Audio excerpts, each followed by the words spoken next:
మాట్లాడే పక్షి. రాసినవారు శ్రీ పానుగంటి లక్ష్మీరమణ గారు. ముమ్మాటికి వీడు ధనాగారం దోచుకోవటానికే రాజాంతఃపురంలోకి ప్రవేశించాడు. వీటి మాటలు నమ్మకండి మహారాజా, గుడ్లురుముతూ అన్నాడు సైన్యాధిపతి విక్రముడు. అదిగో, ఆ మాటే అనొద్దన్నాను. నేను దొంగతనానికి రాలేదు ముర్రో అంటే వినిపించుకోవేం అన్నాడు వెర్రిబాగుల ముకుందుడు. మహారాజు అనంతవర్మకు ముకుందుడి ధోరణికి ఒళ్ళి మండినట్టు అయింది. అనంతవర్మ ముకుందుడికేసి కోపంగా చూస్తూ, నువ్వు అర్ధరాత్రి సమయంలో రాజాంతఃపురంలో ప్రవేశించిన మాట నిజమేనా అని అడిగాడు. నిజమే. ధనాగారానికి వెళ్లే మార్గంలో పూల మొక్కల చాటున నక్కి నక్కి నడుస్తున్న మాట కూడా యథార్థమే కదూ? యథార్థమేనండి, కాని నేను దొంగతనానికి మాత్రం రాలేదు అన్నాడు ముకుందుడు. దొంగతనానికి రాలేదా? అవును మహారాజా. అసలు ఆ మార్గం ధనాగారానికి పోయేదని నాకు తెలియనే తెలియదు. మరైతే ఎందుకొచ్చావు? మహారాజు గర్జించినట్లు ప్రశ్నించాడు. మరి మరి ముకుందుడు అసలు విషయం చెప్పటానికి భయపడుతున్నట్లు నసిగాడు. చెప్పు, గుడ్లెర్ర చేశాడు అనంతవర్మ. ముకుందుడు నోరు విప్పబోయేంతలో విక్రముడు కలగచేసుకుని, వీడితో వాద ప్రతివాదనలు అనవసరం ప్రభు, నా మాట వినండి. వీడు పచ్చి దొంగ కాబట్టే అర్ధరాత్రి కావలివారి కన్నుకప్పి రహస్యంగా రాజమందిరంలో ప్రవేశించగలిగాడు. ఎంతకన్నా సాక్ష్యం దేనికి అన్నాడు. తొందరపడకు విక్రమా, నిందితుణ్ణి మనం నేరం చేస్తుండగా బంధించలేదు కాబట్టి అతడి వాగ్మూలం కూడా మనం వినాలి. అతడు చెప్పేదాంట్లో ఏ యథార్థం లేదనిపించినా మనం అతణ్ణి శిక్షార్హుడిగా నిర్ణయించవచ్చు అన్నాడు. మహారాజు మాటలు విన్న తర్వాత ముకుందుడిలో కొంచెం ధైర్యం పొడచూపింది. అనంతవర్మ ముకుందుడికేసి చూసి, ముకుందా, నువ్వు మహారాజ వైద్యుడి కుమారుడివి కనుక నీపై ఎంత ఉపేక్షిస్తున్నాం. నువ్వు కనుక నిజం చెప్పకపోయినట్లయితే తీవ్ర దండనకు గురికావలసి ఉంటుంది. కాబట్టి అబద్ధం ఆడి మాకు మరింత ఆగ్రహం తెప్పించక నిజం చెప్పు అని సౌమ్యంగా అడిగాడు మహారాజు. ముకుందుడు వైద్యశాస్త్రంలో అఖండ పేరు ప్రఖ్యాతలు తెచ్చుకొని ఎన్నో బిరుదులు సన్మానాలు పొందిన రాజవైద్యుడు గోవింద శర్మ కొడుకు. ముకుందుడు స్వతహాగా ఒట్టి వెర్రిబాగులవాడు. అతడు చెప్పిన పని సరిగ్గా చేయకపోగా దానికి తోడు చెప్పని పనులు, అనవసరమైన పనులు 4 చేసి ఊళ్ళో వాళ్లతో తగువులు పడి తన్నులు తిని ఇల్లు చేరేవాడు. ఒక్కోసారి ఊరి తగవుల్లో తలతూర్చి ఇంటి మీదకి తెచ్చేవాడు. గోవిందు శర్మ కుమారుడికి వైద్యశాస్త్రం బోధించి తనంతటి వాడిని చెయ్యాలని ఎన్నోసార్లు ప్రయత్నించాడు. అయితే వెర్రిబాగులవాడు మందబుద్ధి అయిన ముకుందుడికి వైద్యశాస్త్రం సరిగ్గా వంటబట్టలేదు. అతడు చిన్న చిన్న రోగాలకు సంబంధించిన ప్రక్రియలు తెలిసి తెలియనట్టు నేర్చుకోగలిగాడు కాని దీర్ఘవ్యాధులకు, మొండి రోగాలకు సంబంధించిన వైద్యశాస్త్ర కీలకాలు, రహస్యాలు అతడికి వంటపట్టలేదు. ఇలా ఉండగా ఒకసారి అంతఃపురంలో ఏవో ఉత్సవాలు జరుగుతున్న కారణంగా ప్రత్యేకమైన వినోద ప్రదర్శనలు తిలకించటానికి రావలసిందిగా మహారాజు అనంతవర్మ గోవింద శర్మను ఆహ్వానించాడు. ఎంతో కాలంగా రాజధానిని, రాజాంతఃపురాన్ని చూడాలని ముచ్చటపడుతున్న ముకుందుడు తండ్రి వెంట తనూ వస్తానని మారం చేశాడు. నువ్వెందుకురా అంతఃపురానికి? అక్కడ నువ్వేదైనా తలతెక్క పని చేశావంటే నేను తలెత్తుకు తిరగలేను అన్నాడు గోవిందశర్మ కొడుకును వారిస్తూ.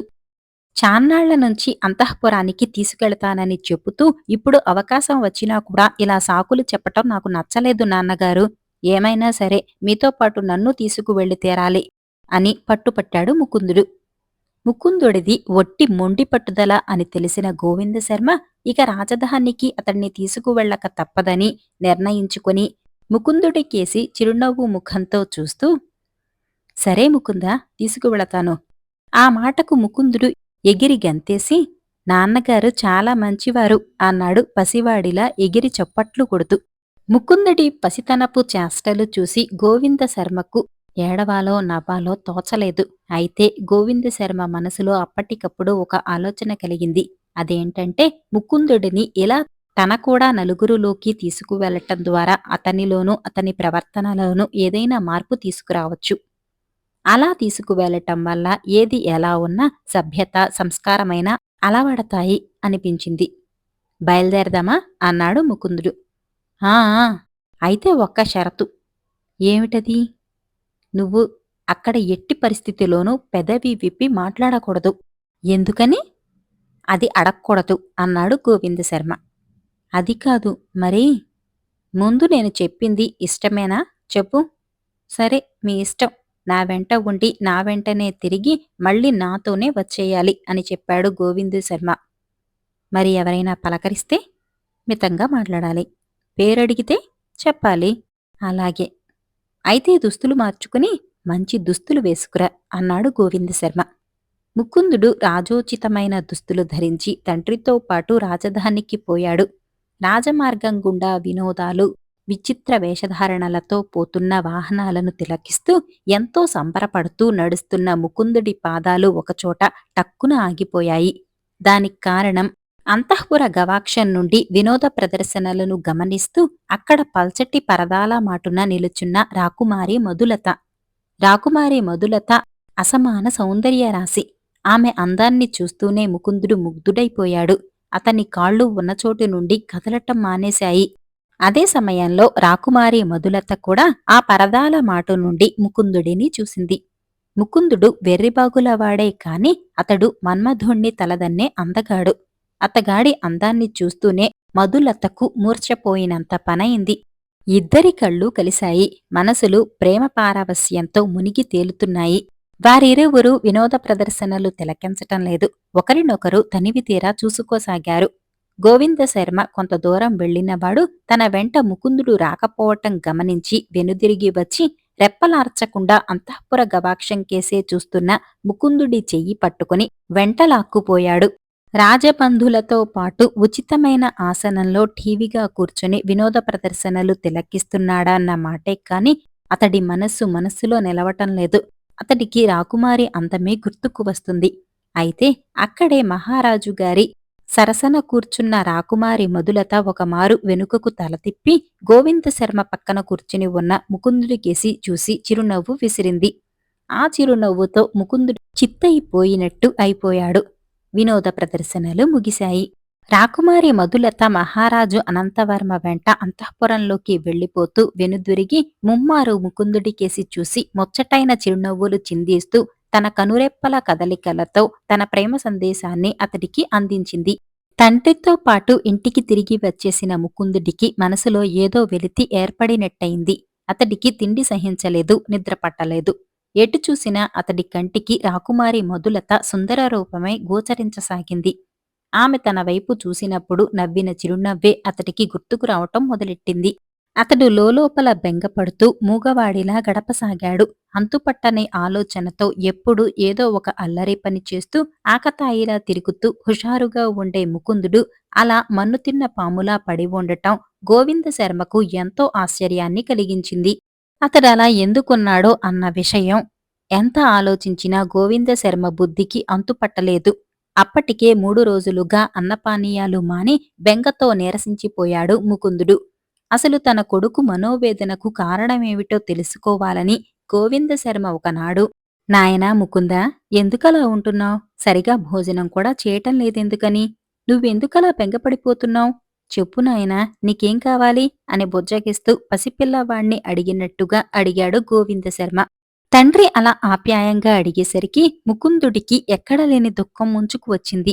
ముకుందుడు కంటతడి పెడుతూ తను రాజకుమారి మధులతపై మనసు పడ్డ విషయం తన తండ్రి గోవిందశర్మ ఎదుట పెట్టాడు. నేను రాకుమారిని తప్ప మరో పిల్లను పెళ్లాడను. మీరేం చేస్తారో ఎలా చేస్తారో నాకు తెలియదు. ఎలాగైనా ఆమెతో నా పెళ్లి జరగాలి. ఆమె నా పెళ్లం కావాలి. లేకుంటే ఇలా తిండి తిప్పలు మాని బలవంతంగా నా ప్రాణాలు తీసుకుంటాను అని చెప్పాడు ముకుందుడు. ముకుందుడి విడ్డూరమైన కోరిక వింటూనే తల తిరిగినంత పనైంది గోవిందశర్మకు. కొంపతీసి వీడికి మతి భ్రమించలేదు కదా అనుకుని ముకుందుడి నాడీ పట్టుకుని చూశాడు. ఆ తర్వాత అతడి శిరస్సును పరీక్షించాడు. మెదడు ఎక్కడన్నా దెబ్బతిన్నదేమోనని. నాకేం పిచ్చిపట్టి కాదు. ముందు నేనడిగిన దానికి సమాధానం చెప్పండి అన్నాడు ముకుందుడు. ముకుందుడికి మతిభ్రమలాంటిదేమీ కలగలేదని, వాడిది నిజమైన కోరికేనని నిశ్చయించుకున్న తర్వాత గోవిందశర్మ దీర్ఘంగా నిట్టూరుస్తూ, ఒరే ముకుందా, ఇదేం విడ్డూరమైన కోరికరా నీకు? ఎందరో రాకుమారులు ఆమెను కలవరిస్తూ కోరి వరించి వస్తామన్నా అంగీకరించటం లేదు సరికదా? కనీసం వారి వంక కన్నెత్తైనా చూడని రాకుమారి మధులత నిన్ను పెళ్లాడుతుందని ఎలా అనుకుంటున్నావ్? అదీగాక రాజాశ్రయంలో బతికే భృత్యులమైన మనకు ఇలాంటి కోరికలు తగనివి. ఆశపడటం తప్పు అని నేను అనటం లేదు. దానికి కూడా ఒక అర్హత, తగిన అంతస్తు ఉండొద్దు అన్నాడు గోవిందశర్మ. అవేం నాకు తెలియవు. నేను ఆమెను ప్రేమిస్తున్నాను అంతే. నాకు అర్థం కాని అడ్డంకులేవో చెప్పి మభ్యపెట్టవద్దు అన్నాడు ముకుందుడు. నువ్వు ప్రేమిస్తే సరా, రాకుమారి నిన్ను ఇష్టపడద్దు? చిరాకు పడుతూ అన్నాడు గోవిందశర్మ. నేనంటే రాకుమారికి ఇష్టమే అన్నాడు ముకుందుడు. నీకెలా తెలుసు? నువ్వు ఆమెతో మాట్లాడావా? కంగారు పడిపోతూ అడిగాడు గోవిందశర్మ. నేను మాట్లాడలేదు. అయినా నాకు తెలుసు. నేనంటే ఆమెకు ఎంతో ఇష్టం. ఎలా చెప్పగలవు? ఆమె నన్ను చూసి నవ్వింది. నవ్విందా? అవును. ఒక్కసారి కాదు, 3 సార్లు నవ్వింది తెలుసా? అన్నాడు గొప్పగా ముకుందుడు. అయితే నన్ను ప్రేమించి ఉండకపోతే, నేనంటే ఇష్టం కలుగకపోతే నన్ను చూసి ఎందుకలా నవ్వుతుంది రాకుమారి? అన్నాడు ముకుందుడు. ముకుందుడి కోరికకు, అతడు రాకుమారి మీద ఆశపడి బెంగపెట్టుకోటానికి కారణమూ తెలిసిపోయింది గోవిందశర్మకు. ముకుందుడి మాటలు వింటూనే పక్కున నవ్వేశాడు గోవిందశర్మ. అతడు కావాలనే రాని నవ్వు తెచ్చిపెట్టుకుని అలా నవ్వాడు. ఎందుకా నవ్వు? అడిగాడు ముకుందుడు. ఓరే ముకుందా, నువ్వు నిజంగానే గొప్ప వెర్రిబాగులవాడివిరా తండ్రి. ఏం? రాకుమారి ఎందుకలా నవ్విందంటావ్? ఎందుకు నవ్వింది? నువ్వేదో వెకిలి చేష్ట చేసి ఉంటావ్. అదీకాక ఆ రోజు నీ దుస్తులు, నీ అలంకారం అంతా నాకే నవ్వు తెచ్చిపెట్టేటట్టుగా ఉంది. పోనీలెమ్మని నేను అడ్డు చెప్పలేదు నీకు అని బొంకాడు గోవిందశర్మ. అదేం కాదు, మీరు బొంకుతున్నారు అన్నాడు ముకుందుడు. బొంకవలసిన అవసరం నాకేమిటి? పోనీ ఆ విషయం ఈసారి రాకుమారి కనిపిస్తే నువ్వే అడిగి తెలుసుకో. నువ్వు అన్నట్లు రాకుమారి నిన్ను ప్రేమిస్తున్న మాట నిజమే అయితే నీ ఇష్ట ప్రకారమే పెళ్లి జరిపిస్తాను అన్నాడు గోవిందశర్మ. ముకుందుడు రాకుమారి మధులతను కలుసుకోవటం ఎప్పటికీ వీలుపడని విషయం అనే ఉద్దేశంతో గోవిందశర్మ అంత ధీమాగా మాట ఇచ్చాడు కొడుక్కి. అయితే అదే రాత్రి ముకుందుడు తెగించి అంతఃపురంలో ప్రవేశించి రాకుమారిని కలుసుకుని తనివితీరా ఆమెతో మాట్లాడి ఆమె అంగీకారాన్ని పొందుతాడని ఊహించలేకపోయాడు గోవిందశర్మ. రాకుమారి తనను ప్రేమిస్తుందన్న నిజం ఆమె ద్వారానే తెలుసుకుని ఎంతో ఉత్సాహంతో తిరిగి వస్తున్న ముకుందుడు రాజభటులకు దొరికిపోయాడు. సైన్యాధిపతి విక్రముడు అతన్ని చితకబాధించి తెల్లవారుతూనే మహారాజు ఎదుట హాజరుపరిచాడు. ఏమిట్రా కూశావ్? ముకుందుడి మాటలు వింటూనే అనంతవర్మ మహారాజు కోపంతో మండిపడ్డాడు. అవును మహారాజా, మీరు నిజం చెప్పమని అడిగిన తర్వాత అబద్ధం చెబితే ఏం బావుంటుంది చెప్పండి? నేను రాకుమారిని కలుసుకోవటానికి అంతఃపురంలో ప్రవేశించాను అన్నాడు ముకుందుడు. మరోసారి ముకుందుడి నోటి వెంట ఆ మాటలు వినేసరికి అనంతవర్మ పట్టరాని ఆవేశంతోనూ ఆగ్రహంతోనూ నిలువెల్లా కంపించిపోయాడు.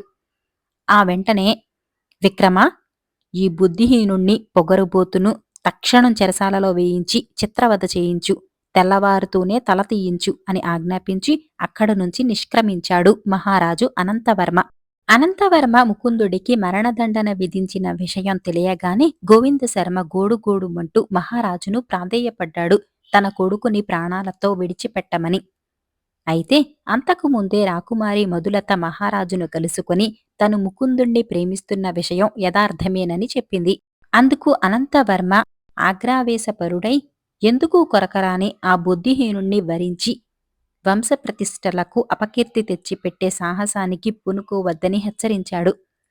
మధులత తండ్రి మాటలకు దుఃఖం పొంగుకురాగా పొర్లివస్తున్న కన్నీటిని అదుముకుంటూ కనీసం ముకుందుణ్ణి ప్రాణాలతోనైనా విడిచిపెట్టవలసిందని అర్థించి వెళ్లిపోయింది. తర్వాత గోవిందశర్మ ప్రార్థన విన్న మహారాజు అతనిపై గల అభిమానంతో విక్రముణ్ణి పిలిపించి, విక్రమ, గోవిందశర్మ పూర్వుల కాలం నుంచి ఎంతో భక్తిభావంతో రాజసేవ చేసిన వంశంలోని వాడు, మనకు ఎంతో అవసరమైనవాడు. అందుకని ఆ ముకుందుడికి మరణశిక్ష రద్దు అయ్యేలాగా, ఆ పొగరుబోతు మళ్లీ అంతఃపురంలో ప్రవేశించకుండా ఉండేలాగా ఏదైనా శిక్ష ఆలోచించి విధించు అని శిక్ష విధించే బాధ్యత సైన్యాధిపతి విక్రముడి మీద వదిలాడు. గోవిందశర్మ విక్రముడి వంక దీనంగా చూశాడు.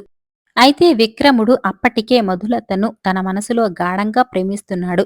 ఎలాగైనా ఆమె మనసును తన వైపుకు మరల్చుకొని ఆ రాజ్యానికి రాజు కావాలని ఆశపడుతున్నవాడు కావటం వలన తనకు మరొకడు పోటీగా ఉండటం అతడికి కంటకింపుగా తయారైంది. శిక్షించే అవకాశం తన చేతికి చిక్కటంతో అతడొక విషపు నవ్వు తన పెదవులపై మెరిపించి, ప్రభూ, మీరన్నట్టు ఘనవైద్యులైన గోవిందశర్మ గారి ప్రార్థన మన్నించవలసిందే. అందుకే ముకుందుణ్ణి ప్రాణాలతో మాత్రమే విడిచిపెడుతూ ఈ రాత్రికి రాత్రి అడవిలోకి పంపించి కాళ్ళు రెండూ మాత్రమే నరికించి విడిచిపెట్టే శిక్ష విధిస్తున్నాను. ఆ సమయంలో మన గోవిందశర్మ గారు మన అంతఃపురాన్ని విడిచి వెళ్ళకూడదని కూడా మీ తరపున శాసిస్తున్నాను అన్నాడు విక్రముడు. విక్రముడి నోటి వెంట ఆ మాటలు వెలువడుతూనే గోవిందశర్మ భయంతో నిలువెల్లా వణికిపోతూ తన కన్న కుమారుడికి పట్టబోతున్న దుస్థితి తలచుకొని, హా ముకుందా అంటూ మూర్ఛపోయి నేలమీద పడిపోయాడు. విక్రమా, నీ శిక్ష సమంజసంగానే తోస్తుంది, వెంటనే అమలు జరిపించు అని చెప్పాడు.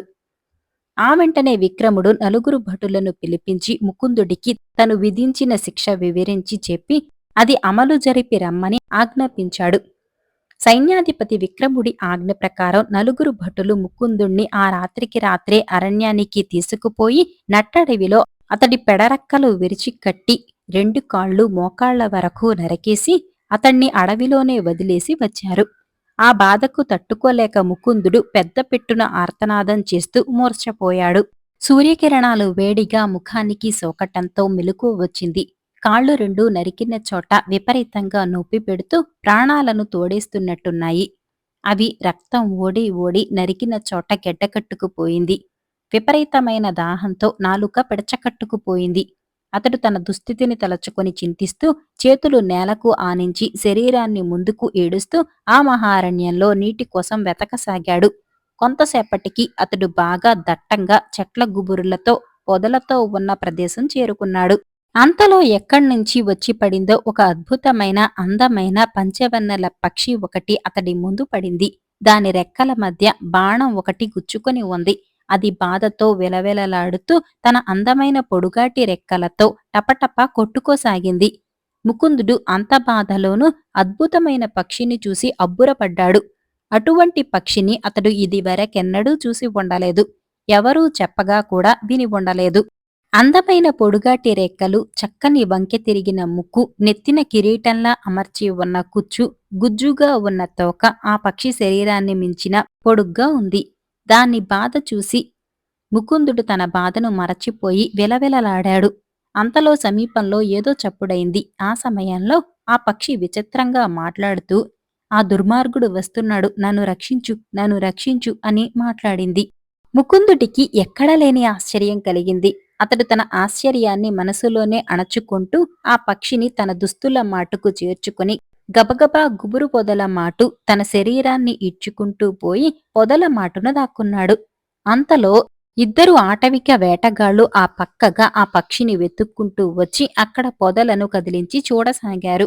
వారిద్దరూ ముకుందుడు దాగి ఉన్న పొద దగ్గరికి వచ్చేసరికి అటుగా పాకుతున్న పామునొకదాన్ని చేత్తో పట్టుకుని పొద బయటకు విసిరాడు ముకుందుడు.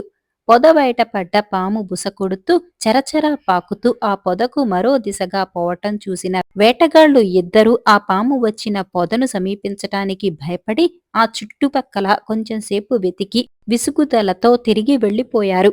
హమ్మయ్య అని నిట్టూర్చి తన దుస్తుల మాటున ఉంచిన ఆ మాట్లాడే పక్షిని బయటకు తీసి పొద బయటకు వచ్చాడు ముకుందుడు.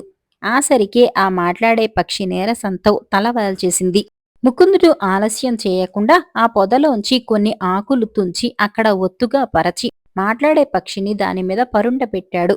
తన దాహం సంగతి కూడా మరచిపోయి దేకుతూనే అక్కడ చిన్న చిన్న నేలబారు మొక్కలకున్న ఆకులను తుంచి వాసన చూస్తూ స్వల్ప గాయాలను మాంచటానికి పనికివచ్చే ఔషధ లక్షణాలు గల ఆకులను ఏంచి వాటిని బాగా నలిపి పిండగా వచ్చిన రసాన్ని ఆ మాట్లాడే పక్షికి బాణం దెబ్బ వల్ల తగిలిన గాయం మీద వేసి నలిగిన ఆకుల ముద్దను గాయంపై పెట్టి తన అంగీని చింపి కట్టుకట్టాడు.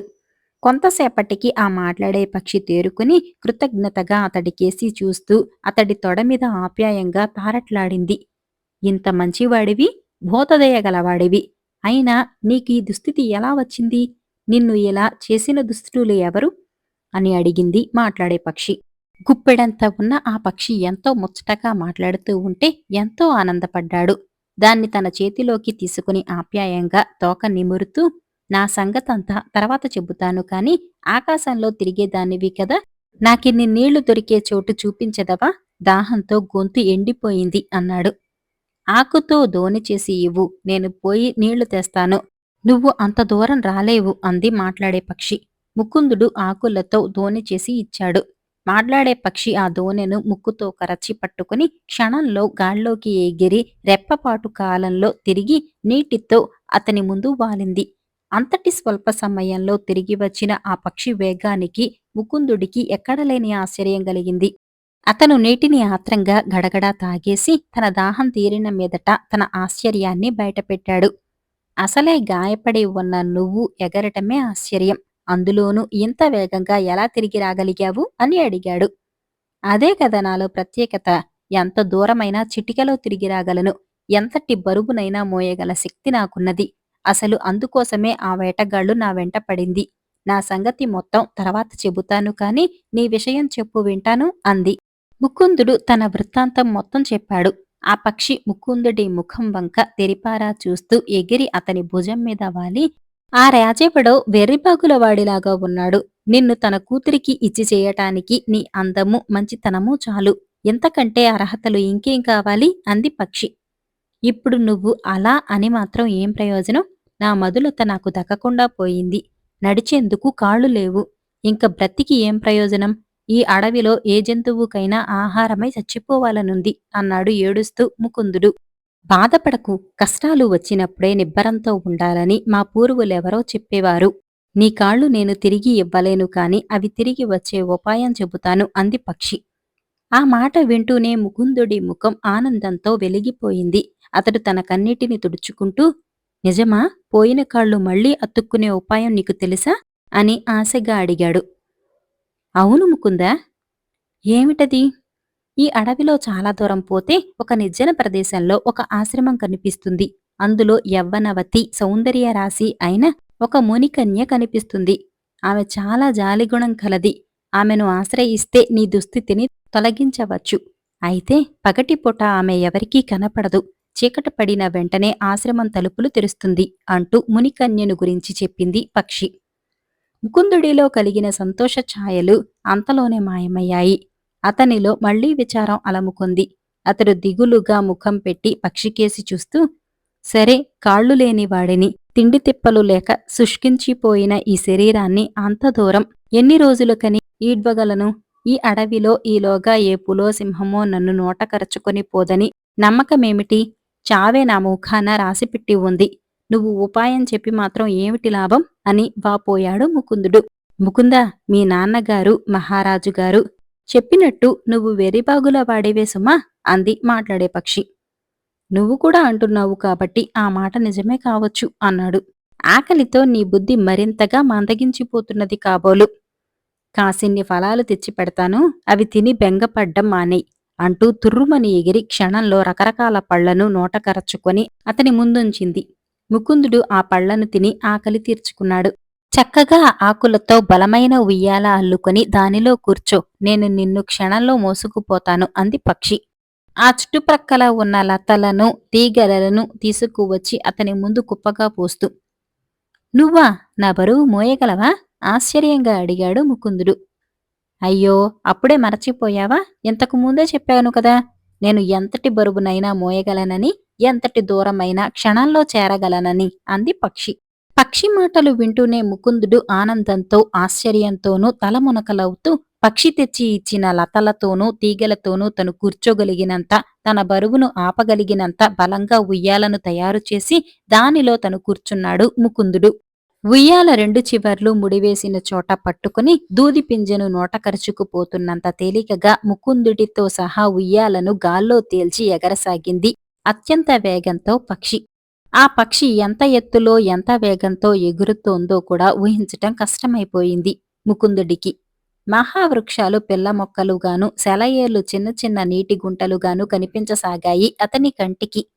విక్రమా, మతి ఉండే ఆ మాట అంటున్నావా, లేక మధుపానం చేసి మా మందిరానికి వచ్చావా అని అడిగాడు మహారాజు అనంతవర్మ. విక్రముడు చిరునవ్వు నవ్వి, ప్రభువుల వారి ముందు అంత అమర్యాదగా ప్రవర్తిస్తానా అన్నాడు విక్రముడు. మరి నువ్వు మాట్లాడేదేమిటి? సైన్యాధిపతివి అనే సంగతి మరచిపోయి రాకుమారిని చేపట్టాలనే తలంపు నీకెలా కలిగింది? ఎందరో సామంతులను సాటి రాజులను కాదని మా రాకుమార్తె మధులతను నీకు ఇచ్చి కట్టబెడతానని ఎలా అనుకున్నావు? తెగించి మా ముందు ఇదే మాట అన్నందుకు ముకుందుడికి పట్టిన గతి నీకు తెలుసుగా? హెచ్చరికగా అన్నాడు మహారాజు.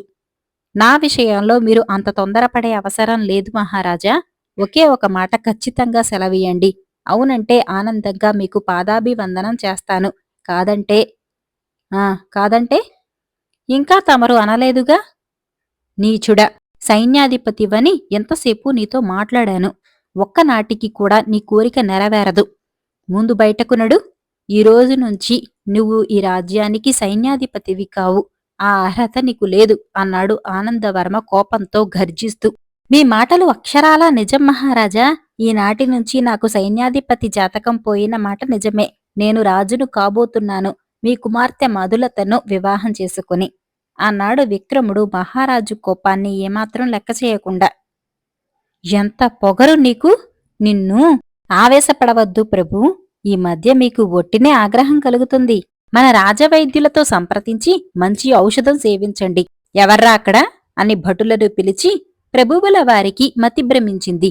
తీసుకుపోయి కారాగారంలో విశ్రాంతి తీసుకుంటున్న రాజవైద్యులు ఘనవైద్యులు అయిన గోవింద శర్మగారి వద్ద వదిలిరండి అని కన్ను మలిపాడు విక్రముడు భటులకేసి చూస్తూ.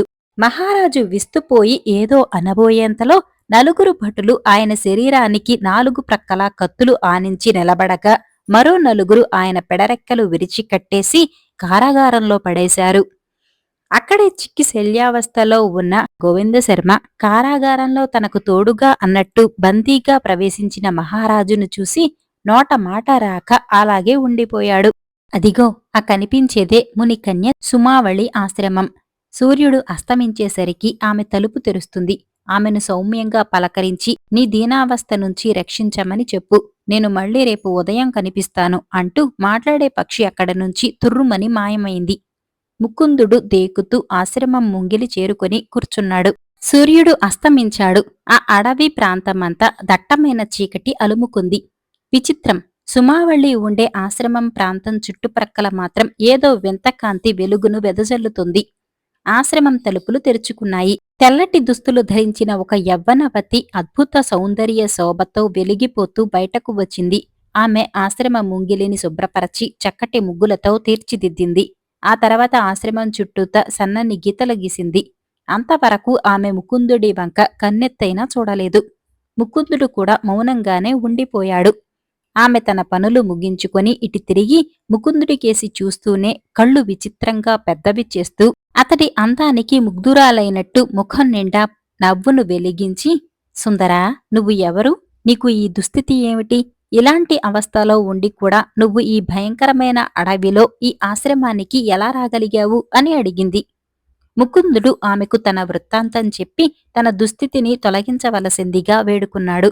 అంతలో ఒక పెద్ద పులి గాండ్రు గాండ్రు మంటూ ఆ పరిసర ప్రాంతాలకు వచ్చి అవిటివాడైన ముకుందుణ్ణి మంచి యవ్వన పుష్టితో నిగనిగలాడుతున్న సుమావళిని చూసి నాలుక ఎంత పొడుగు చాచి తన పెదాలను రాసుకుంటూ ఒక్క దూకులో ముందుకు ఉరికింది. చచ్చాను బాబోయ్ అంటూ భయంతో గజగజ వణికిపోతూ కళ్ళు మూసుకున్నాడు. అయితే అతను ఊహించినట్టుగా ఆ పులి అతని మీద పడి నంజుకు తినలేదు. భయం లేదు, కళ్ళు తెరు అంది సుమావళి నవ్వుతూ. ముకుందుడు కళ్ళు తెరిచి చూశాడు. అతడి ఆశ్చర్యానికి అంతులేదు. అతి భీకరంగా గాండ్రిస్తూ ముందుకు దూకిన పులి పిల్లిలా ఆమె వద్ద వినయంగా కూర్చుని ఉంది. ఆమె దాని మెడ నిమురుతూ చిన్నగా నవ్వుతోంది. ఇదేమిటి? మీదపడి నంజుకొని తినవలసిన పులి ఎలా అయిపోయిందేమిటి అన్నాడు. అతడలా అంటూ ఉండగా ఒక సింహము, దాని వెనుక ఒక ఎలుగుబంటే, చిరుతపులి అయిన భయంకరమైన క్రూర జంతువులు అతి భీకరంగా అరుస్తూ ఆ ప్రాంతాన్నంతా దద్దరిల్లేలా చేస్తూ అక్కడికి వచ్చాయి. అలా వచ్చిన క్రూర జంతువులు ఆశ్రమం చుట్టూ సుమావళి గీసిన గీటును దాటుతూనే తమ క్రూరత్వాన్ని వదిలి అతి సాధు జంతువుల్లా ఆమె చుట్టూ చేరి కూర్చున్నాయి. వింతగా చూస్తున్న ముకుందుడి వంక చిరునవ్వులలకబోస్తూ చూసి, ఆ గీతలో అంత మహత్తు ఉంది ముకుందా. దానికి అవతల ఉన్నంతవరకే వాటికి క్రూరత్వం. అది దాటి లోపలకు ప్రవేశిస్తే ఎలాంటి క్రూర స్వభావమైనా ఇట్టే మాయమైపోయి సాధు స్వభావం ఏర్పడుతుంది అని చెప్పింది. ఆ తర్వాత సుమావళి ముకుందుణ్ణి ఆశ్రమంలోనికి తీసుకువెళ్లి మంచి రుచికరమైన ఫలాలు ఇచ్చింది. ముకుందుడు వాటిని భుజించి సేదతీరిన పెదప, సుందరా, నీ కథ వింటుంటే నాకు నిజంగా జాలిగా ఉంది. నీకు తప్పకుండా సహాయం చేస్తాను. సహాయం చేయడమే కాదు, నీకు గల వెర్రిబాగులతనము, బుద్ధిమాంద్యము పోయి సకల విద్యా పారంగతుడిగా, శౌర్య పరాక్రమాలలో సాటిలేనివాడివిగా అయ్యే ఉపాయం చెబుతాను. అందుకు ప్రతిఫలంగా నువ్వు నేను చెప్పిన పని ఒకటి చెయ్యాలి అంది సుమావళి. ఏమిటది? నన్ను వివాహం చేసుకోవాలి. కొంచెం సిగ్గుపడుతూ తన కోరిక బయటపెట్టింది సుమావళి. నాకు కాళ్ళు వచ్చి బుద్ధి తెలియాలే కాని నీవంటి అందగత్తెను పెళ్లాడేందుకు అభ్యంతరమేముంటుంది అన్నాడు సంతోషంతో. ఇప్పుడు తొందరపడి మాట ఇవ్వటంతో సరికాదు. రేపు విచక్షణా జ్ఞానం తెలిసిన తర్వాత నీ మొదటి ప్రియురాలైన మధులతను తలచుకొని నన్ను తిరస్కరించకూడదు. నువ్వు చెప్పిన విషయాలను బట్టి నీవు ఆమెను గాఢంగా ప్రేమించావని తెలుస్తూనే ఉంది అంది. ముకుందుడి వెర్రిబుర్రలో అంత లోతైన ఆలోచన తట్టలేదు. తీరా సుమావళి చెప్పేసరికి అతడికి తను మధులతను కలుసుకున్న నాటి రాత్రి ఆమె ప్రేమగా అన్న మాటలు గుర్తుకొచ్చి మనసంతా అదోలా అయిపోయింది. అయితే తనకు ఈ గతి పట్టించిన మహారాజు తన కుమార్తె మధులతకు ఏ దేశపు రాజకుమారుడితోనైనా పెళ్లి జరిపించకుండా ఎలా ఉంటాడు? తను ఎలాగూ దూరమయ్యాడు కాబట్టి మధులత ఈ పాటికి తనను మరచిపోయే ఉంటుంది. ఇలా ఆలోచించుకుని వెర్రిబాగుల ముకుందుడు సుమావళి కేసి తిరిగి, సుందరి, ఆ రాకుమారిని ప్రేమించటం వల్లనే కదా నాకు ఈ దుస్థితి పట్టింది. నువ్వు నాకు మేలు చేస్తాను అంటుంటే నేను ఆమెనెలా గుర్తు తెచ్చుకుంటాను? నీ ఇష్ట ప్రకారమే నిన్ను పెళ్లాడతాను అన్నాడు. సుమావళి చిరునవ్వు నవ్వి, సుందరా, నేను నిన్ను పూర్తిగా నీ ప్రియురాలిని మరిచిపొమ్మని అనటం లేదు.